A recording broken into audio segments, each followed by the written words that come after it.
ಸಾರಿಗೆ ನೌಕರರ ಉಪವಾಸ ಸತ್ಯಾಗ್ರಹ ಬಗ್ಗೆ ಇರುತ್ತದೆ. ದಿನಾಂಕ 15/10/2025 ಸಾರಿಗೆ ಸಂಘಗಳ ಜಂಟಿ ಕ್ರಿಯಾ ಸಮಿತಿಯವರು ಉಪವಾಸ ಸತ್ಯಾಗ್ರಹಕ್ಕೆ ಮಾಡುವುದಾಗಿ ಕರೆ ಕೊಟ್ಟಿದ್ದಾರೆ.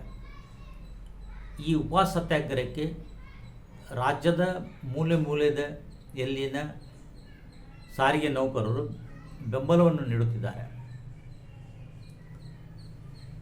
ಈ ಸಾರಿಗೆ ನೌಕರರ ಸಮಸ್ಯೆಗಳನ್ನು ಮತ್ತು ಅವರ ಹಿಂಬಾಕಿಗಳನ್ನು ಸರ್ಕಾರ ನೀಡಬೇಕಾಗಿದೆ. ಆದರೆ ಇದುವರೆಗೆ ನೀಡದಿರುವುದು ಸಾರಿಗೆ ನೌಕರರ ಮೇಲೆ ಅನುಕಂಪ ಇಲ್ಲ ಅಂತ ಅನಿಸುತ್ತದೆ. ಕಾರಣ, ಸನ್ಮಾನ್ಯ ಮುಖ್ಯಮಂತ್ರಿಗಳು ಈ ಮಧ್ಯವಹಿಸಿ ಮೀಟಿಂಗ್ ಇವರ ಜೊತೆ ನಡೆಸಿ ಕರ್ನಾಟಕ ರಾಜ್ಯದ ಸಾರಿಗೆ ನೌಕರರ ಸಮಸ್ಯೆಗಳನ್ನು ಬಗೆಹರಿಸಬೇಕು ಮತ್ತು ಮುಂದೆ ಆಗುವ ಪ್ರಯಾಣಿಕರಿಗೆ ತೊಂದರೆ ಆಗದಂತೆ ನೋಡಿಕೊಳ್ಳಬೇಕು. ಈಗಾಗಲೇ ಸುಮಾರು ಇವರು ಮುಷ್ಕರ, ಧರಣಿ, ಪ್ರತಿಭಟನೆಗಳೇ ಮಾಡಿದ್ದಾರೆ. ಆದರೆ ಕೋರ್ಟ್ ಮಧ್ಯಪ್ರವೇಶದಿಂದ ಇವರು ಮುಷ್ಕರಗಳನ್ನು ಮುಂದೂಡಿದ್ದಾರೆ. ಆದ್ದರಿಂದ ಸನ್ಮಾನ್ಯ ಮುಖ್ಯಮಂತ್ರಿಗಳು ತಮ್ಮ ಮನಸ್ಸು ಮಾಡಿ ಸಾರಿಗೆ ನೌಕರರ ಸಮಸ್ಯೆಗಳನ್ನು ಮತ್ತು ಅವರ ವೇತನ ಪರಿಷ್ಕರಣೆಯನ್ನು ಮತ್ತು ಹಿಂಬಾಕಿ ವೇತನವನ್ನು ನೀಡಬೇಕೆಂದು ನಾನು ಈ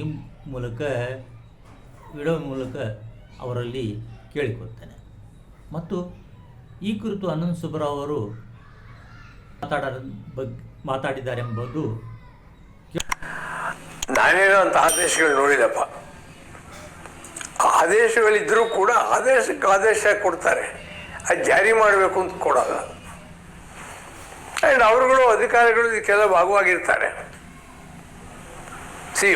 ಫಸ್ಟ್ ಆಫ್ ಆಲ್ ಏನು, ಇವಾಗ ಉದಾಹರಣೆಗೆ you take this Mudhol depot. ನಮ್ಮ ಸಂವಿಧಾನದಲ್ಲಿ ಸ್ಪಷ್ಟವಾಗಿ ಹೇಳಿದೆ, ಸೈಂಟಿಫಿಕ್ ಟೆಂಪರ್ಮೆಂಟ್ ಡೆವಲಪ್ ಮಾಡಬೇಕು. ಇನ್ನು ಹಲವಾರು ಕಾನೂನುಗಳಿದೆ, ಪ್ರಾಣಿವಧೆಗಳು ಕೊಡಬಾರ್ದು, ಕಾನೂನು ಅದನ್ನು ಪ್ರೊಹಿಬಿಟ್ ಮಾಡಿದೆ. ಇನ್ನು ಪೂಜೆಗೂ ಪ್ರಾಣಿವಧೆಗೂ ಸಂಬಂಧ ಏನು? You tell me. ಅಲ್ಲಿ 4 ಕುರಿ ಬಲಿ ಕೊಟ್ಟರೆ ಆಕ್ಸಿಡೆಂಟ್ಗಳಾಗೋದಿಲ್ವಾ? ಇದೆಲ್ಲ ಫಾಲ್ಸ್ ನೋಷನ್ಗಳು, ಸೂಪರ್ಸ್ಟಿಷನ್ ಒಂದು ಭಾಗ ಇದೆಲ್ಲ. ಆದ್ದರಿಂದ ಬರೀ ಆದೇಶ ಕೊಟ್ಟು ನಿಮ್ಮಂಥವ್ರು ಕೇಳಿ ತೋರಿಸೋದು, ನೋಡ್ರಿ ನಾವು ಆದೇಶ ಸ್ಪಷ್ಟವಾಗಿ ಕೊಟ್ಟಿದ್ದೀವಿ, ನಿನಗೆ ಜಾರಿ ಮಾಡೋಕ್ಕಾಗದಿದ್ರೆ ಆದೇಶ ಹಾಕಿ ಕೊಟ್ಟೆ, ಅಥವಾ ನಿನ್ನ ಆದೇಶ ಜಾರಿ ಆಗಿಲ್ವಾ, ಯಾರು ಜಾರಿ ಮಾಡಿಲ್ಲ ಅವ್ರ ಮೇಲೆ ಕ್ರಮ ತಗೋ, ತಾಕತ್ತಿದೆಯಾ ಅದಕ್ಕೆ? ನೋ.